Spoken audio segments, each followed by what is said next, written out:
ভুল বুঝে ফেলা ভালোবাসা। নবম শ্রেণীর একটি সাধারণ ক্লাস। বেঞ্চের মাঝখানে বসা দুইটি মুখ, অতুল আর রিমি।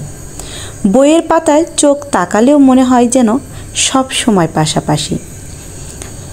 তারা দুজনেই পাশাপাশি ফ্ল্যাটে থাকতো। সকালবেলার হাঁক ডাক, সাইকেলের বেল, ক্লাসের মাঝে ঠাট্টা, একসঙ্গে গ্রুপ স্টাডি, সবই ছিল তাদের জীবনের রুটিনের মতো। বন্ধুত্ব অবশ্যই ছিল, ভালোবাসাও। সেটা কেউ বোঝেনি, না তারা নিজেরাই, না আশেপাশের কেউ। একবার টিফিনে অতুল রিমিকে জিজ্ঞেস করেছিল, তুই বড় হয়ে কি হবি রে? রিমি হেসে বলেছিল, পাইলট, আকাশ ছুঁতে চাই।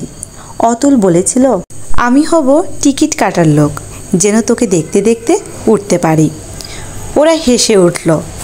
হাসির মধ্যে লুকিয়েছিল এমন কিছু যার মানে তখন কেউ জানত না। একদিন হঠাৎ করেই রিমির বাবার বদলি হয়ে যায়, চলে যেতে হয় অন্য শহরে।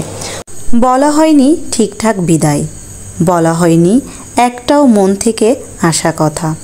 অতুল অনেক দিন রিমির বাসার বারান্দার দিকে তাকিয়ে থাকত। রিমির মায়ের শুকানো কাপড়, পুরনো ফুল গাছগুলো সবই ছিল, শুধু রিমি ছিল না। তারা কেউ বুঝতে পারেনি সেটা বিচ্ছেদ না, ভুল বোঝাবুঝির সমাপ্ত। 12 বছর কেটে যায়।